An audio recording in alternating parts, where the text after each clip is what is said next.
à couper du bois pour alimenter le feu des boulangeries en France, parce qu'à l'époque, on manquait de toutes sortes de choses, et en particulier, on manquait de bois pour faire le feu.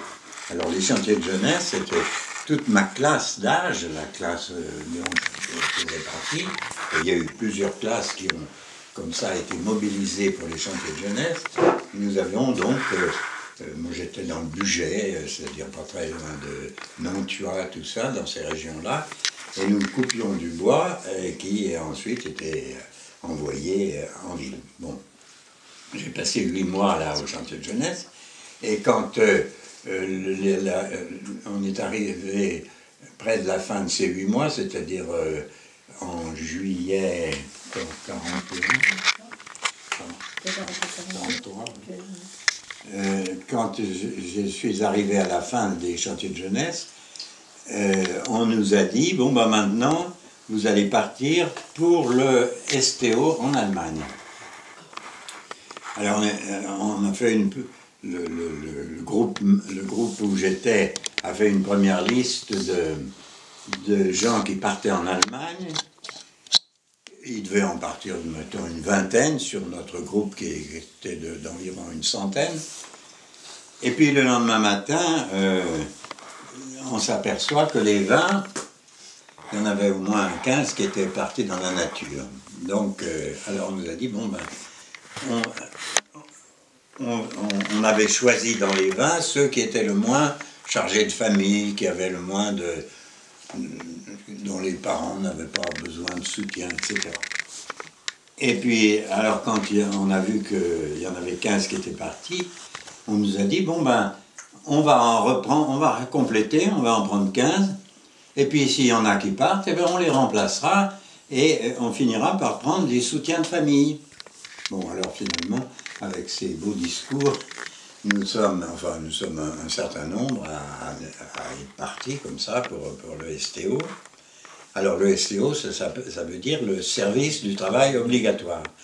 Tous les gens de ma classe, de la classe 42, et puis il y en a quelques-uns des classes précédentes et des classes suivantes, mais en tout cas, tous ceux de mon âge ont été requis d'aller travailler en Allemagne dans les usines pour remplacer les Allemands qui, eux, étaient mobilisés. Parce que la guerre avait tué beaucoup d'Allemands. Les Allemands cherchaient des gens pour faire tourner les usines. Donc, ils ont ramassé comme ça, en particulier la classe 42. Donc, je suis parti en Allemagne comme ça. Et avec un certain nombre de Français, nous nous sommes retrouvés dans un camp d'une usine qui s'appelait la Buna-Werke. Buna-Werke, c'était une usine de fabrication de caoutchouc synthétique. Et donc nous avons passé là une année à peu près. À Leipzig. Près de Leipzig. Et bon, dans cette usine, on travaillait comme des ouvriers. Enfin, moi, mes copains, on n'était pas tellement mal placés puisque on était dans des laboratoires de chimie. Le travail n'était pas bien pénible. Donc, cette année s'est passée comme ça. Il n'y avait qu'un gros inconvénient, c'est qu'on avait l'impression de travailler pour les Allemands et bon, on n'était pas du tout heureux de travailler pour les Allemands, mais du point de vue du confort pratique, on était pas mal. Donc ça, on n'avait pas trop à se plaindre. Mais on était quand même tout à fait opposés aux Allemands qui donc pillaient la France, etc. Enfin, on se considérait tout à fait comme des gens contraints et obligés de faire des choses qui ne nous plaisaient pas. Et nous avons été contactés. Je veux dire que vous ne perdez pas une occasion, au moment des bombardements, de vous saisir des cornues et des... Oui, on faisait des sabotages, des trucs comme ça, chaque fois qu'on en avait l'occasion. Mais un beau jour, il nous est arrivé d'Angleterre des services de De Gaulle un bonhomme qui est venu nous dire ben, il faut que vous organisiez une organisation de résistance. Bon. Alors, le principe de la résistance, vous savez, c'est on connaît les deux types à qui on a à transmettre des consignes.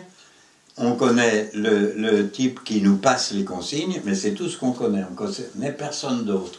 De façon que le secret se garde au maximum.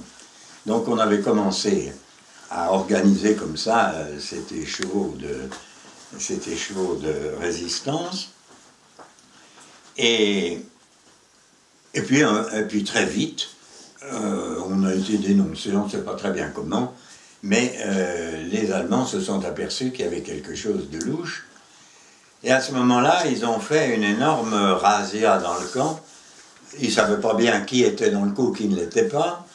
Et ils ont arrêté tout ce qu'ils ont appelé l'intelligentsia, c'est-à-dire tous ceux qui savaient lire et écrire, quoi. Et alors, on a été arrêté à peu près 80, comme ça. On a passé quelques mois en prison, plus ou moins longtemps, suivant les uns les autres. Ensuite, on a été dispersés. On s'est retrouvés en prison à peu près 80, mais on a été très vite un peu dispersés. Pendant ces périodes de prison, on a eu des périodes très pénibles, qui c'était les interrogatoires par la Gestapo, où on a été torturés. Là, c'était vraiment pas marrant. Et puis, après quelques semaines, quelques mois, enfin, j'étais arrêté en novembre et je suis parti, je crois, en janvier. C'est-à-dire que j'ai passé 2 ou 3 mois en prison. Alors, dans la prison, on n'est pas trop mal, parce qu'il faisait chaud quand même, on était nourris à peu près, mais le gros inconvénient, c'est qu'on était à la merci d'être rappelé pour les interrogatoires. Alors ça, c'était vraiment le cauchemar. Mais enfin, au bout de pendant quelques semaines, on s'est trouvé avec quelques copains dans la salle, dans la cellule dite des condamnés à mort. Alors ça, c'était pas bien marrant, c'était la cellule qui était l'antichambre de la pendaison, parce que dans la prison, on pendait. Alors, on est resté quelques temps là-dedans, et puis un beau jour, on est parti, tout content de partir, à cause de ça, à cause de cette fameuse pendaison, et nous avons été emmenés en train à travers l'Allemagne, etc. Et on est arrivé à Mauthausen. Mauthausen, c'est le long du Danube, près de Linz. Et alors ce voyage, ce transport a duré 3-4 jours. Et alors le transport, c'était pas drôle non plus, parce que on était dans des wagons, c'est pas des wagons à bestiaux, c'était bien des wagons qui avaient été des wagons normaux, mais où il n'y avait plus ni banquette ni rien. Et alors quand on nous mettait dans le wagon, on était dans un compartiment, on était tous debout, serrés les uns contre les autres, comme dans une queue de mariage où on est pressé. Et on était tous debout, et puis la nuit vient, et on se dit, dormir debout, c'est pas drôle. Et j'ai découvert à cette occasion-là, qu'on ne tient pas plus de place couchée que debout. Quand on se couche tous, eh bien, à condition bien entendu de se mettre savamment, tête bêche comme ça, et sur le côté. Et ça a été ma première expérience de cette façon de coucher avec le minimum de place, parce que finalement, après, au camp de concentration, c'était la règle, on était toujours couché comme ça, avec les pieds du voisin dans le nez, et nos pieds dans le nez du voisin. Alors, avec un devant, un derrière, bien sûr. Et tous sur le côté, et pratiquement impossible de changer de côté. Alors ça, c'est l'arrivée au camp. Alors, au camp de concentration, la première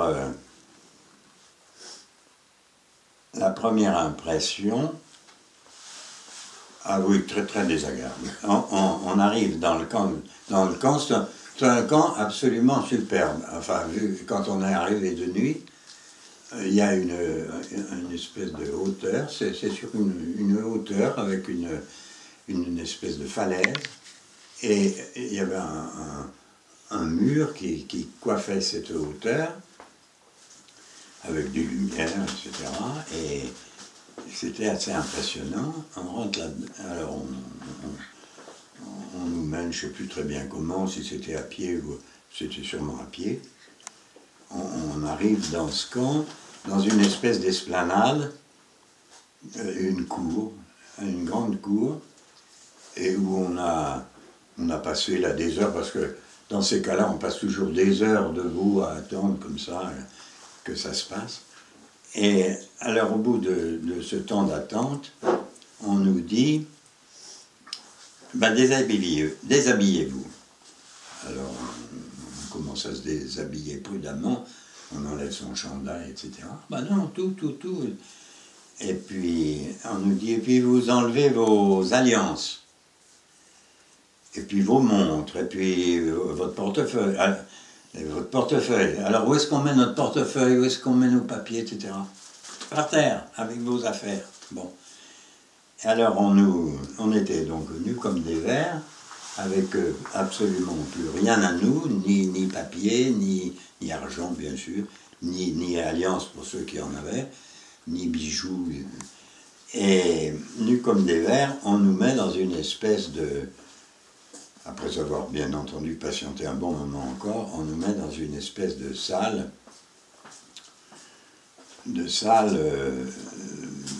qui ressemblait, où il y avait, oui, une salle de douche.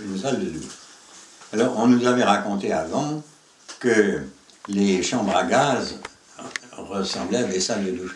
Vous savez ce que c'est, les enfants, les chambres à gaz, non? Oui. C'était des chambres dans lesquelles on faisait rentrer les prisonniers. Au lieu que ce soit de l'eau qui sortait par les pommes de douche, c'était du gaz, et les jeunes, les gens étaient asphyxiés. Ben nous, on nous a fait rentrer dans une salle comme ça, et alors on avait très peur que ce soit du gaz qui sorte.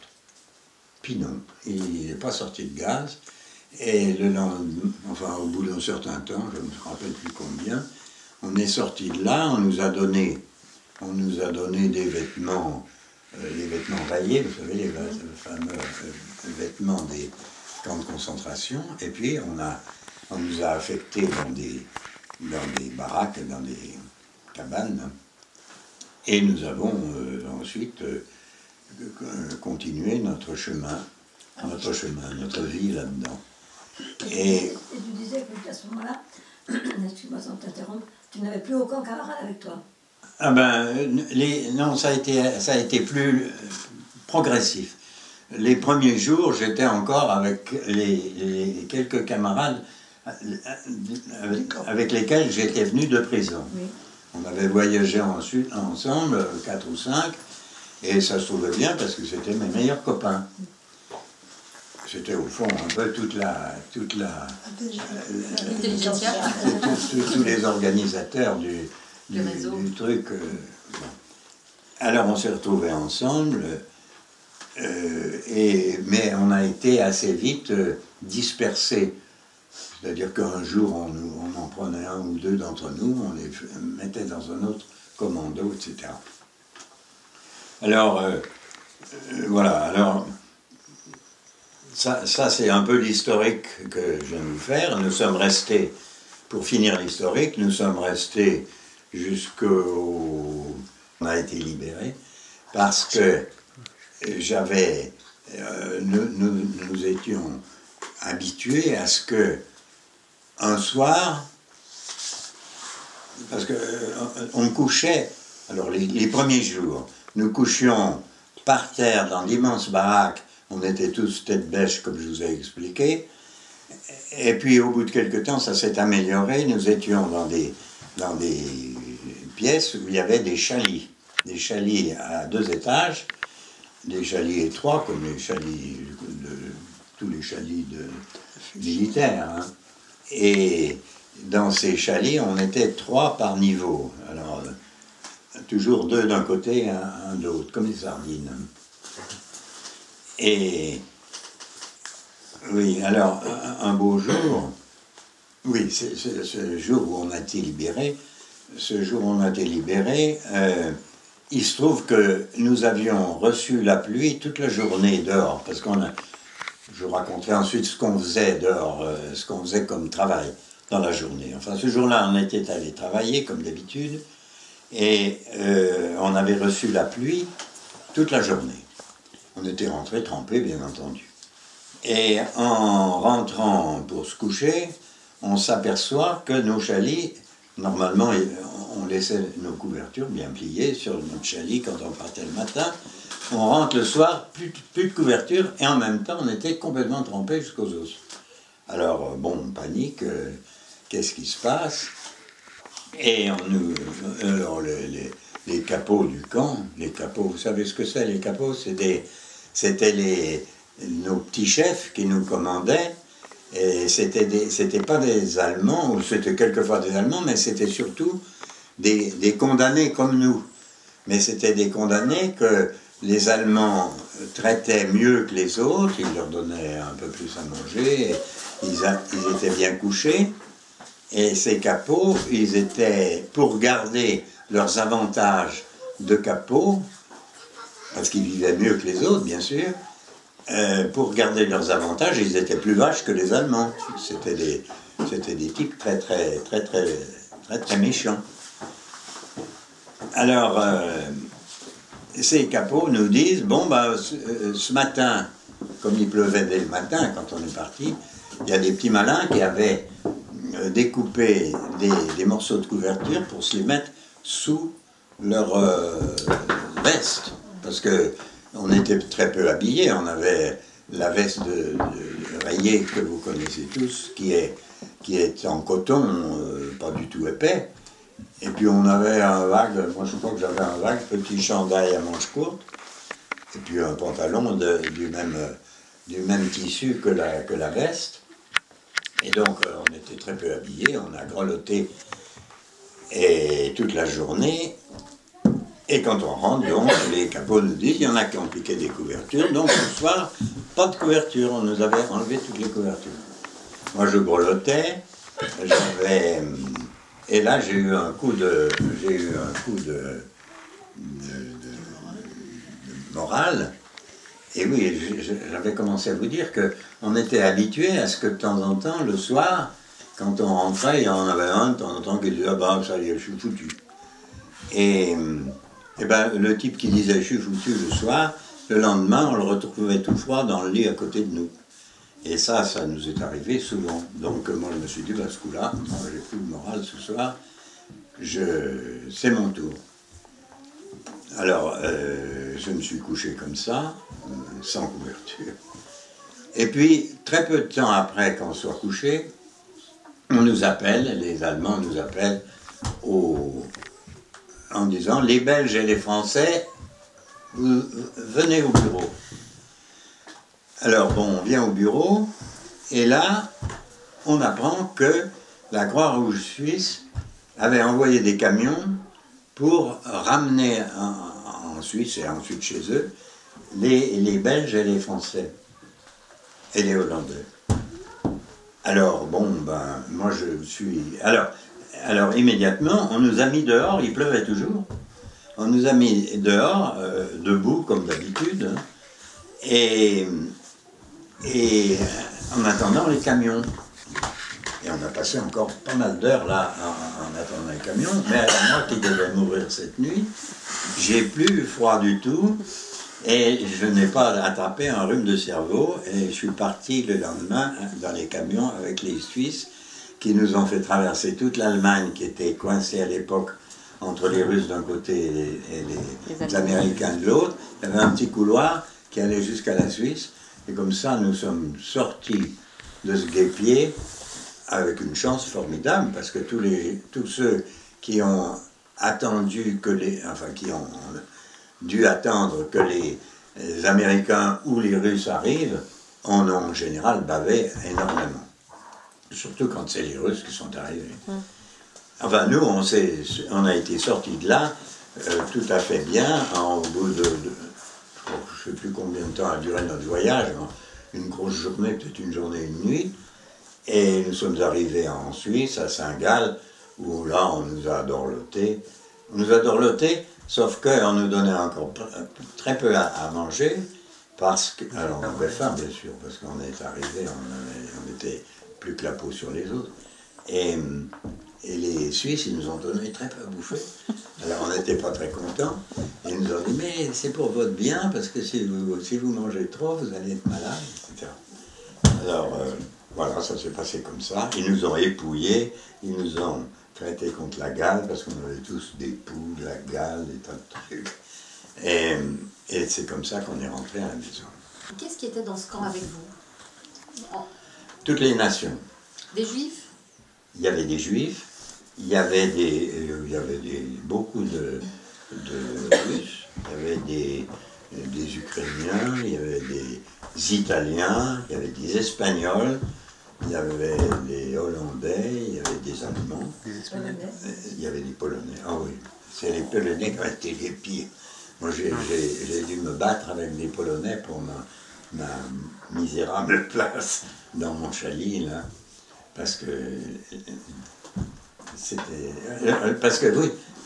que je peux dire, c'est que j'ai lu en rentrant beaucoup de récits très gentils, de gens qui disaient mais dans les camps il y avait une camaraderie formidable. Moi je n'ai pas connu la camaraderie une seconde, c'était vraiment les loups entre eux. Hein. On se faisait piquer son bout de pain si on ne tenait pas bien ferme. On se battait pour son lit. Il faut dire qu'on nous avait tous séparés de nos camarades. Moi j'étais avec des gens il n'y en avait pas un qui parlait français. Tout le monde baragouinait un peu d'allemand, à force d'être en Allemagne. Tout le monde baragouinait un peu d'allemand, mais personne ne parlait français. Alors c'était pas la camaraderie. Et qu'est-ce que vous faisiez comme travaux alors comme mes travaux, on travaillait sur une voie de chemin de fer. Les Allemands faisaient un espèce de raccordement entre deux voies de chemin de fer. Je ne sais pas pourquoi, enfin, à travers la campagne, ils construisaient une voie de chemin de fer et nous étions chargés de pelleter le ballast, de bourrer les rails, parce que pour faire une ligne de chemin de fer, pour faire qu'elle soit droite, on pose les traverses qui sont déjà attachées au rail, mais quand on pose les rails avec leurs traverses sur le sol, les rails c'est très mou, hein, et finalement c'est tout bosselé dans tous les sens, à droite, à gauche. Et alors le boulot consiste à bourrer les traverses de façon à les régler. Bon, je vous dirais que nous, on n'était pas des fins régleurs, hein, mais voilà, enfin c'était ça qu'on faisait. Et le plus pénible, parce que comme on était très nombreux sur le chantier et qu'on n'était pas très encadrés, on pouvait assez facilement travailler comme on disait, avec les yeux. C'est-à-dire qu'on surveillait les surveillants, et quand on ne nous regardait pas, ben, on ne bougeait pas. Mais le plus pénible, c'était de remonter au camp, parce que ça se trouvait ça dans la plaine, et il fallait remonter au camp. Et ça, alors, on peinait. Et vous travailliez combien d'heures par jour? On partait avant le jour, on partait encore à la nuit, et on rentrait pratiquement à la nuit. On devait bien durer à peu près une douzaine d'heures. Peut-être pas, peut-être 10 heures. Sans repas de midi. Et on partait avec on nous donnait le matin une miche de pain, et le soir, on avait une écuelle de soupe. Voilà, c'est pour ça que finalement, les gens se desséchaient en quelques jours. Et moi, tous nos amis qui ont... je vous dis, on a été arrêtés 80, eh bien, la plupart sont morts dans les derniers jours. Parce qu'il en est revenu qu'une dizaine sur les 80. Et ils ne sont pas tous morts de faim comme nous. Parce que ceux des chantiers de jeunesse, les 80 des chantiers de jeunesse. Pardon? Vous parlez des 80 des chantiers de jeunesse au départ. Non, Les 80 du camp de STO. De STO en Allemagne, Oui. à Bunawerk. Nous sommes arrêtés environ 80, étant déjà en Allemagne, mais comme STO. Oui. Et on a été mis en prison, puis en camp de concentration, environ 80. Et sur les 80, on est revenu une dizaine en France, et sur la dizaine, il y en a encore 4 ou 5 qui sont morts très vite. Ah oui. Après le retour. De sous-alimentation, de Oh, maladie, oui, c'est ça. d'épuisement. D'épuisement, et puis, on attrapait des saletés, on apprenait des trucs comme ça. Le typhus. Des typhus, oui. Et il y avait, on parle quand on voit des films sur les camps, etc., on voit qu'il y a une infirmerie. C'était symbolique cette infirmerie ou ça existait C'était pas vraiment? symbolique, mais on avait la trouille d'y aller, hein, parce qu'on avait ce qu'on appelait les revues de je sais pas quoi, l'air de guillemets. On nous mettait en rang, et puis il y avait un officier qui passait et qui disait celui-là à l'infirmerie, celui-là à l'infirmerie. Et on les voyait jamais. Et l'infirmerie, c'était la chambre à gaz. Hein. Alors, on bombait un peu le torse hein, quand il passait à l'équipe. Vous avez gardé des contacts avec ceux qui sont revenus? Avec ceux qui sont revenus, dans mes amis qui sont revenus, ils sont morts. Hein. J'ai connu avec Jean Frossard. Oui, j'ai eu des contacts. Oui. Je suis revenu d'ailleurs avec l'un d'eux, Jean Frossard, qui est venu à la maison pendant quelques jours avant de retrouver ses parents qui habitaient Paris. Mais autrement, les autres, je crois qu'ils sont... Ah si, il y a Jacques Durieux qui est mort. Enfin, ils sont morts pour la plupart. Mais... Vous disiez que quand vous alliez à la soupe, c'était le moment difficile parce qu'il y avait une manière d'y aller, il fallait être dans la bonne queue. Oui, là j'ai fait une expérience qui m'a paru assez significative. Les trucs qui sont en train de se détruire. Et moi j'ai fait très attention, au contraire, à me mettre n'importe où. Et je pense que ça fait partie de ces trucs avec lesquels on peut...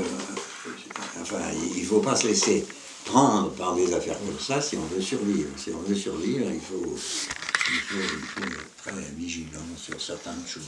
Justement, là, vous dites que il y avait certaines stratégies de survie. Oui. Celle-là, vous avez fait attention de ne pas vous laisser piéger par d'être obnubilé par... Est-ce qu'il y a d'autres choses auxquelles vous pensiez, vous étiez attentif, de ne pas tomber dans des pièges Non. Est-ce que le fait, vous disiez que les rapports étaient très inamicaux, puisque on prenait soin de vous laisser tous étrangers les uns avec les autres? Les rapports, on ne peut pas dire qu'ils étaient inamicaux, mais quand l'un, pas tous, hein, il y avait quand même, il n'y avait pas que des loups là-dedans, mais enfin, si vous perdiez de vue votre morceau de pain, alors c'était sûr qu'il n'était pas parti. Hein. Et je vous dis, quelquefois pour les couvertures, on se bagarrait pour des couvertures, etc. Donc c'est en ça que c'était inamical. Ceci étant, quand on n'avait rien à se prendre, on n'était pas méchants les uns avec les autres. On n'était pas méchants, mais on était... Chacun défendait son bifteck. Et avec l'énergie du désespoir. Hein. C'est ça que c'était pas pour rigoler. Hein. C'est une question de survie. Justement, ces gens ceux qui avaient trop peur de manquer, c'était terrible pour eux. Qui disait que même, quelquefois, ils mouraient pas rapidement après avoir pas eu le fond de la gamelle. Oui, alors, au point que tu disais aux enfants, il ne faut pas regarder dans l'assiette des autres parce qu'on peut en mourir. Et alors, ma fille Émilie, qui était petite quand elle entendait ça, avait mis ça dans sa tête. Elle m'a avoué des années après que ça l'avait traumatisée parce qu'elle ne voulait pas regarder ça. Et quand comment votre retour en France, à Lyon, comment est-ce que... Eh bien, Quand c'était la fin de la guerre, au Ben moment oui. de... Quand vous avez été libéré, c'était C'était en quoi? 46? En 44? C'était 45, c'était en avril 45. Mais vous saviez que la guerre était longtemps l'armistice en France, alors hein? Oui, la France était libérée depuis longtemps. Donc au total, vous êtes resté combien de temps dans Eh ben, j'ai été arrêté en novembre et j'ai été libéré en avril. En novembre 44. En novembre 44. Et Arrêté pour la prison, mais vous aviez fait 1 an de STO. ouais, avant, j'avais fait 1 an de STO. Ah oui, Mais non. l'année de STO, c'était pas sûr. C'était moralement très inconfortable. Bah, c'était moralement Voilà. inconfortable, mais enfin, on était entre Les Français, conditions étaient... avec des copains. C'était Les pas- conditions matérielles n'étaient pas trop pénibles, mais Non, c'était moralement pénible. On était dans un camp, on était à peu près convenablement. Traité. Et pourquoi quand vous avez été prisonnier, oncle Louis, pourquoi on vous a torturé pour avoir des renseignements sur le réseau? Pour avoir des renseignements, pour savoir qui était dans le coup, qu'est-ce qu'on faisait, etc. Personne n'a parlé? Pardon? Il y a des personnes qui ont parlé ou pas? Oh, il y en a sûrement qui en parlaient. Il y avait pas grand-chose. En réalité, il n'y avait pas grand-chose à cacher. Ouais, voilà. Ce qu'il y avait à cacher, c'était surtout le nom des participants. Mais alors, j'ai un ami qui a été torturé, parce que ce type, il n'était pas au courant de grand-chose, il n'avait pas grand-chose à cacher. Mais comme, par définition, on commençait par vous torturer avant, même si les Allemands ne savaient pas du tout si vous étiez dans une confidence ou pas, ils vous torturaient par principe en disant « Alors, qu'est-ce que il faut nous dire ?» Et ce type s'est fait torturer, et il a commencé à parler, mais comme il ne savait pas grand-chose, il a inventé. Alors, pour lui, ça a été un engrenage, parce qu'on l'a confronté à d'autres, etc. Quand il commence à parler, c'est la fin de tout. Et ce pauvre type, il était dans entre 2 interrogatoires, il revenait dans la cellule où nous étions, il n'avait plus de derrière, hein. C'était complètement une plaie complète qui suppurait, c'était dégueulasse. Et ça sentait mauvais, c'était affreux. Il n'a pas survécu à ces... Celui-là, je crois qu'il est revenu. à sa torture. Il a survécu à sa torture. Et quand vous avez été libéré, vous saviez que la France était libre? Vous aviez de l'information sur... La Croix-Rouge a dû le dire rapidement. Et Par même la quand Croix-Rouge. vous êtes Non, mais quand dans le parti, camp... Si, dans le camp, on savait que parce que avant d'être arrêté, la France était déjà la France libérée. était déjà libérée. On ne savait pas où on était la frontière. Mais ça a été notre grand espoir, hein, c'est que ça ne durerait pas à la vie éternelle.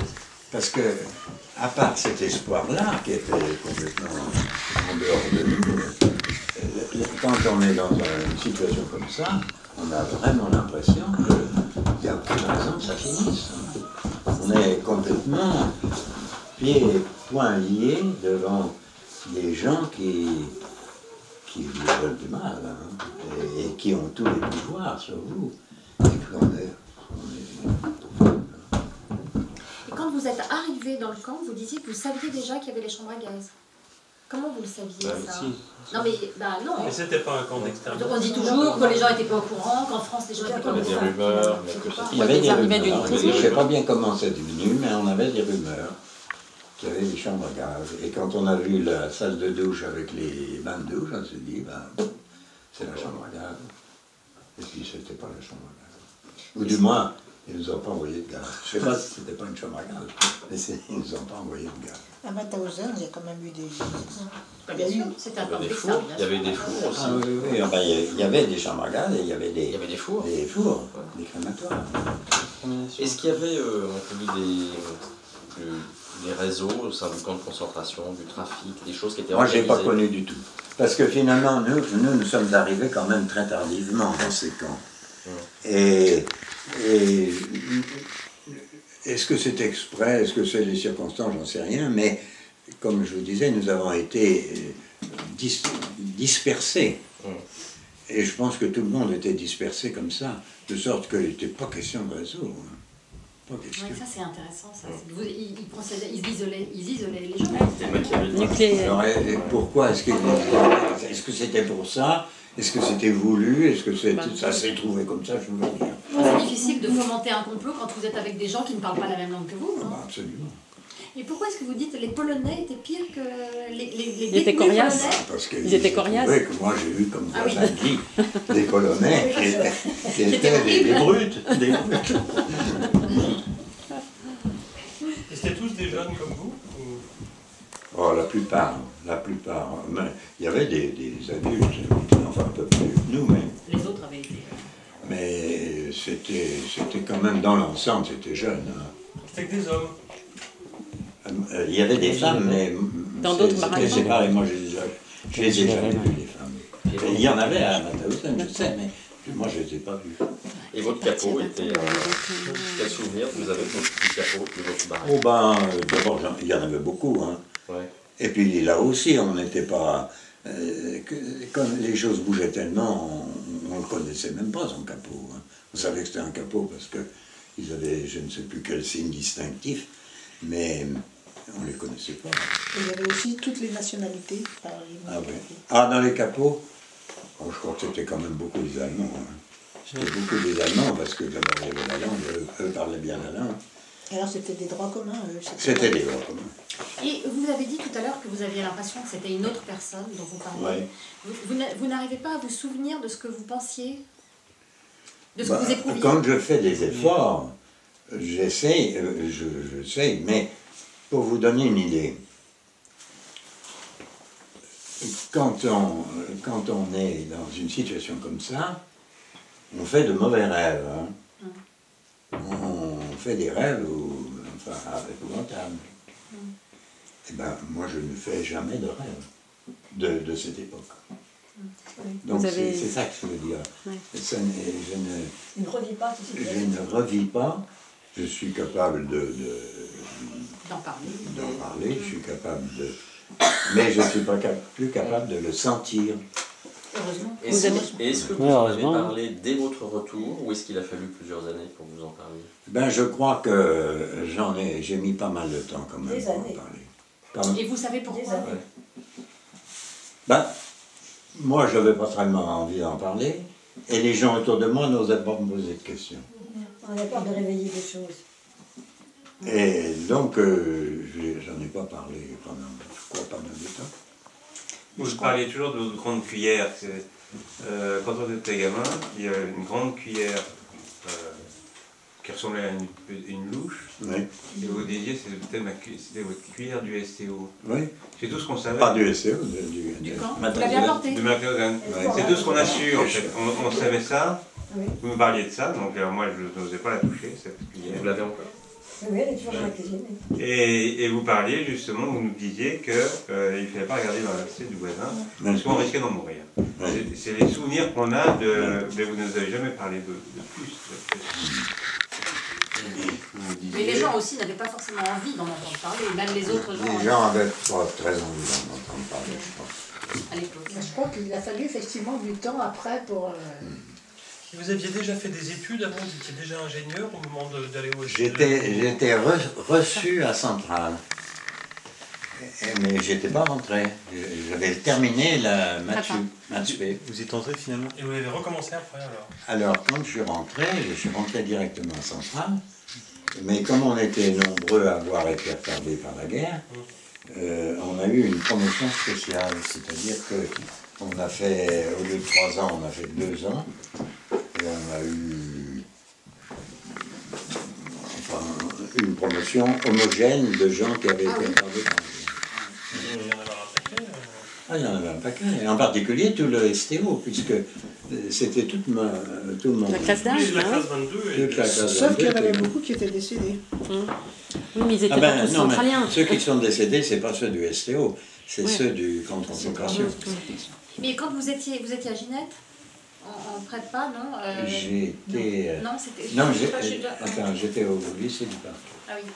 Et donc vous aviez fini ça, c'était quand vous êtes parti au chantier de jeunesse, vous aviez terminé, vous étiez reçu. Oui, admis à Centrale. Et en quelle année vous êtes parti au chantier de jeunesse En 41, 42. En 42, puisque tu étais la classe 22, tu étais appelé dans la classe 22.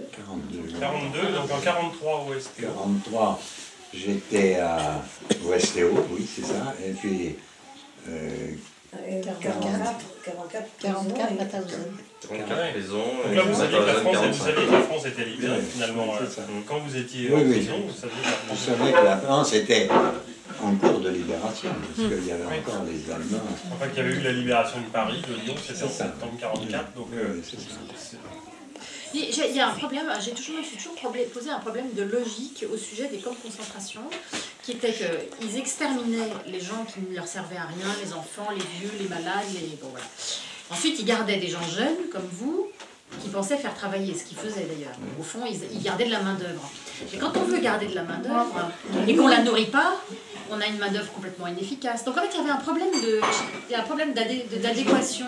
Oui, mais enfin, là, il faut bien voir que c'était quand même les derniers mois de l'année. Je crois quelques semaines après, pas très longtemps.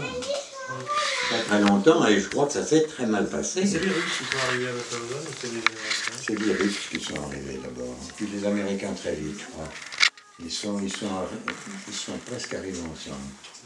Mais je sais que, enfin, j'ai entendu dire, parce que je dois dire qu'à l'époque, je n'ai pas tellement cherché à approfondir tout ça, mais je crois savoir que ceux qui ont été libérés, soit par les Russes, ben, ça s'est mal passé, hein, parce que les Russes, ils ont il y en a qui ont ramené en Russie, et ça a été très long pour qu'on les rapatrie à nouveau. Je crois qu'il y a eu encore des gros déchets. Là. Non, nous avons eu une chance d'être rapatriés comme ça, considérable. Est-ce que ça vous est arrivé de les haïr? Est-ce que vous avez éprouvé de la haine quand vous étiez là-bas?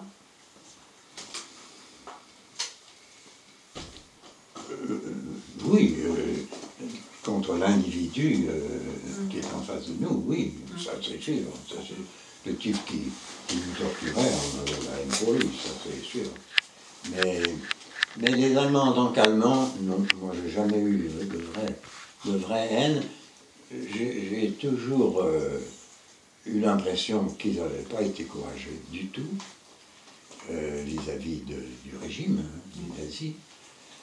Je remarque qu'ils avaient tous fait un signe du parti, parce que je les ai connus, moi, au STO, avant d'être conservateur. J'étais mêlé à la population allemande civile, donc je voyais un peu comment ils vivaient, et ils avaient tous, enfin tous les gens qui étaient un peu élevés dans la hiérarchie, ils avaient tous un signe du parti, tous. Aujourd'hui, quand vous avez enfin, aujourd'hui, il y a plus de...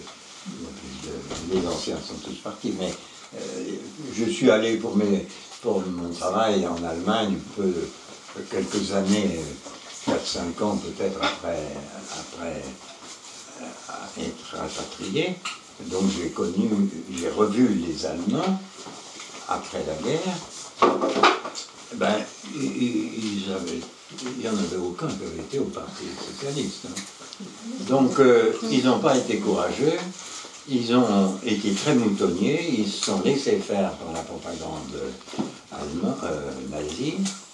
Les affiches dans les rues, les affiches contre les juifs, il y avait des caricatures d'un affreux juif, et la légende disait méfiez-vous, le juif se cache, de façon que tous les gens viennent dénoncer les juifs. Il y en avait plein les rues, hein, avant de se arrêter, vous voyez ça. Donc, les Allemands, le bon peuple allemand a été subjugué, a été très, très moche.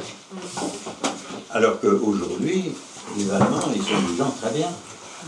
Autrement, et alors, c'est là où je me dis, pour passer d'une démocratie convenable comme celle que nous connaissons, à se laisser faire par un régime absolu, eh bien, c'est pas facile.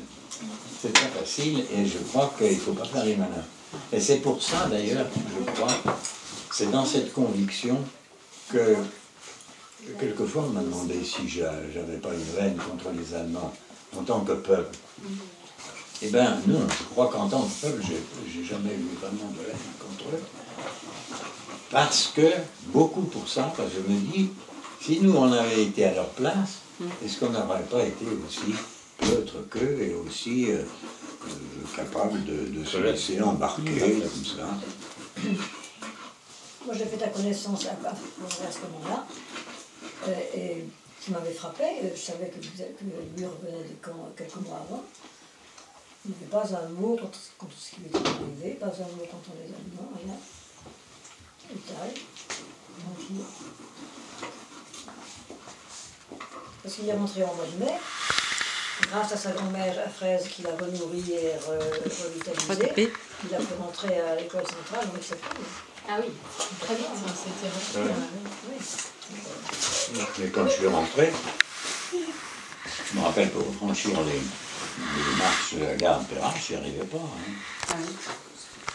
Je faisais 40 kilos. Ta mère était allée d'attente. Lui et tes parents étaient prévenus par la préfecture qu'on savait qu'il y avait un convoi, des wagons qui arrivaient avec des Français et des Lyonnais. Alors on a prévenu les parents et ils sont allés à Perrache attendre ce convoi. Ah oui, ils ne savaient pas que Louis était dedans. Ils n'ont pas de nouvelles depuis des mois. Ils n'ont pas de nouvelles. Et quand il a dû sortir Louis, ma belle-mère s'est effondrée la nuit sur le trottoir. Je ne peux pas le reconnaître. Et vous avez réussi à passer ces périodes très affaiblies sans avoir de fièvre, au retour, de santé, pendant que vous étiez dans le camp? Au retour, non, je me suis rétabli. Au fond, j'ai rien eu, aucun organe touché. Alors je me suis remis très vite. Et au camp non plus, vous n'aviez pas eu de... Au camp, j'ai eu la gale, mais enfin, j'ai eu des poux, mais j'ai eu la gale. Je ne vous ai pas parlé des poux, mais ça, les poux, c'est un problème. Hein. Parce que non seulement on avait des poux, mais on avait des revues de poux. C'est-à-dire que les Allemands nous mettaient d'un côté de la cour, ils barraient la cour, et puis on passait un par un, et il fallait montrer nos habits. On était à poil, bien sûr, on était tout le temps à poil dans ces trucs-là. Et alors, on montrait nos habits pour montrer qu'il n'y avait pas de poux dedans. En général, il en restait toujours un ou deux cachés dans un pli. Et alors, on se faisait tabasser quand on avait des poux. Alors, non seulement on avait des poux, on se faisait tabasser parce qu'on... Et parce que vous n'aviez plus de cheveux? Vous étiez rasé? On était rasé. Mais les poux se mettaient dans le corps, dans les vêtements? Dans les vêtements, surtout. Mais quelle était la logique, à votre avis, pour eux, de ces revues de poux, alors que par ailleurs, ils vous faisaient vivre dans des conditions d'hygiène épouvantables? C'était bizarre. C'est le goût de l'ordre des Allemands. Je ne vois pas d'autre explication. C'est incroyable. Et puis, ils voulaient nous emmerder aussi. Humilier. Oui, l'humiliation. L'humiliation. L'humiliation jouait un grand rôle. Vous pouviez prendre des douches parfois quand même? Oui, il y avait des... Comment ça marchait? Il y avait des douches. Vous ne deviez pas être très fan d'aller sous des douches quand même? Pardon? Vous ne deviez pas être très fan d'aller sous les douches? Oui. Ah ben oui. Ça changeait. Oui. Non, mais je crois bien qu'il y avait des espèces de douches extérieures qui n'avaient rien de bien inquiétant. Oui, oui, mais en plein hiver. Parce que là, c'était de janvier à mai. Oui, c'était en hiver. Quand ils ont voyagé en J'avoue que j'ai janvier, pas de souvenir très net des en plein douches. mois de janvier. Je ne sais pas si on en avait, je me rappelle plus. J'ai des trous comme ça, énormes. Alors je ne sais pas si c'est psychologique, mais j'ai des trous énormes. C'est ça qui va peut-être s'en sortir. Et le type qui est arrivé de Londres au STO, lui, il est devenu quoi lui, je sais pas. Mais lui, il vous demandait de faire quoi lui Et il nous demandait de nous constituer en réseau. Et puis il nous a dit, on vous donnera des consignes pour faire des choses. Ah oui. Sabotage, trucs comme ça. Et surtout, on est intervenu, on a eu le temps d'intervenir quand même dans un certain nombre de cas pour faire évader les prisonniers. Alors on servait de relais pour... Des gens des gars du STO? Non, plutôt des officiers. Qui étaient prisonniers dans des camps de prisonniers. Oui, c'est ça. On servait de relais pour permettre à des types de sauver. Et vous habitiez où au STO? Dans des familles allemandes ou... Pardon? Quand vous étiez au STO, vous habitiez où? Dans un camp. Ah, un camp des travailleurs de la Boule Verte. On était, je ne sais plus combien de milliers de travailleurs qui, pas rien que des Français, mais enfin on était nombreux Français. Mais là vous étiez correctement nourris et... Ah, c'était convenable, oui. C'était comme en France, on ne mangeait pas beaucoup à l'époque, mais enfin on pouvait... Et on vous transportait de la Bounavert au camp et ah non, c'était... On était contigus, on y allait après. Non, ça c'était... Après coup, la vie de la Bounavert nous a paru... douce, hein. Luxe. Oui, oui. Des Français essentiellement, ou il y en avait qui venaient déjà d'ailleurs? Ah ben il y en avait d'ailleurs. Oui. Oui, oui, il y en avait un peu de tous les pays. Il y avait des Belges, il y avait des Hollandais, il y avait des Italiens, il y avait un peu de tout. Il fallait vraiment une organisation à l'allemande quand même pour faire venir tout ça, encadrer, travailler, surveiller des gens qui ne parlaient pas les mêmes langues. Ça, ils ont génie l'organisation. Et alors, une des choses qui m'a frappé aussi, c'est que le camp de concentration où j'étais, bon, c'était tout de même assez spécial, comme organisation, et puis j'ai rencontré des gens ensuite qui avaient été dans les autres camps de concentration. Alors, il y avait bien des spécialités de l'un à l'autre, ils n'étaient pas tous pareils, mais il y avait quand même un système de base qui était bien le même. Hein. Ouais. C'était vraiment structuré au niveau national. Est-ce que d'ailleurs vous avez lu des témoignages de gens qui, comme vous, avaient vécu dans des camps où vous avez jamais... J'en ai pas lu beaucoup. Au début, quand je suis rentré, j'ai bien eu entre les mains quelques bouquins, mais je ne les ai pas lus. Mais pour avoir fait un jour une enquête sur ce sujet, je m'étais rendu compte qu'en définitive, au début, il n'y a pas eu beaucoup de témoignages. Il y en a eu tout de suite après quelques-uns. Et puis en fait, ensuite, les gens qui avaient des témoignages à faire n'ont plus trouvé d'éditeurs, parce que plus personne ne voulait les publier. Donc en fait, il n'y en a pas eu beaucoup. Et ça n'a pas été, contrairement à ce qu'on peut penser, en fait, et c'est pour ça que je disais que moi j'avais eu des témoignages de gens qui m'avaient raconté pourquoi ils n'avaient pas été publiés, et qui m'avaient raconté aussi que les gens souvent ne voulaient pas les entendre. Non seulement eux n'avaient pas envie de raconter, eux pensaient qu'on ne les croirait pas, en plus, souvent, et puis en plus, il y avait, les gens autour n'avaient pas nécessairement très envie de les entendre. Mais moi, j'ai lu des récits où je n'ai pas retrouvé du tout mon expérience. Celle de... Georges Semprin, par exemple. Semprin. Ça n'a rien à voir. Rien à voir.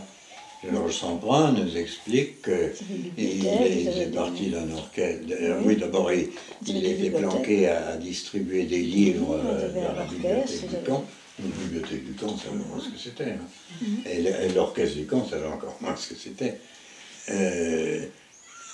Alors, celui qui m'a le plus paru proche de mon expérience, c'est Primo Levi. Oui, parce que ce qu'il raconte, ça rejoint vraiment ce que vous dites. Et puis il a travaillé dans une Bounaverque aussi. Pardon? Il a travaillé dans une Bounaverque aussi, Primo Levi. Oui, parce qu'il était chimiste, hein, il était chimiste. Pour une usine de plastique. Oui, peut-être, oui. Lui, il était chimiste de formation. Hein. Ouais, mais c'était très proche de ce que vous avez vécu. Oui, c'était... Oui, mais lui, je crois qu'il est resté plus longtemps que moi. Et puis alors lui, c'est bien lui qui en a bavé énormément. Non, il s'est suicidé, finalement. C'est lui qui en a bavé énormément au retour, quand le camp a été évacué. Non, c'est pas lui. Oui, à la fin, c'était l'évacuation du camp. Ouais. Pardon? Oui, il a beaucoup... Oui, ça a été très difficile. L'évacuation était très difficile. Oui, c'est ça. Il était à l'infirmerie, d'ailleurs. Oui. Il était malade à la fin. Ah oui, et grâce à ça, il a échappé à pas mal de trucs. Oui. Lui, l'infirmerie l'a sauvé, en fait. Et lui, les cas de camaraderie, ça fait très longtemps que j'ai lu, c'est un homme, mais les cas de camaraderie qu'il raconte... C'est un Polonais, justement. Et dans mon souvenir, par exemple, il parle des Juifs de Salonique, c'est-à-dire que c'est des gens qui n'étaient pas séparés, qui arrivaient et qui avaient une structure culturelle commune forte, Et il me semble bien, c'est bien lui qui parle des Juifs de Salonique, qui dit qu'ils étaient arrivés, et ceux qui arrivaient à se reconstituer en groupe comme ça, ils partageaient quelque chose.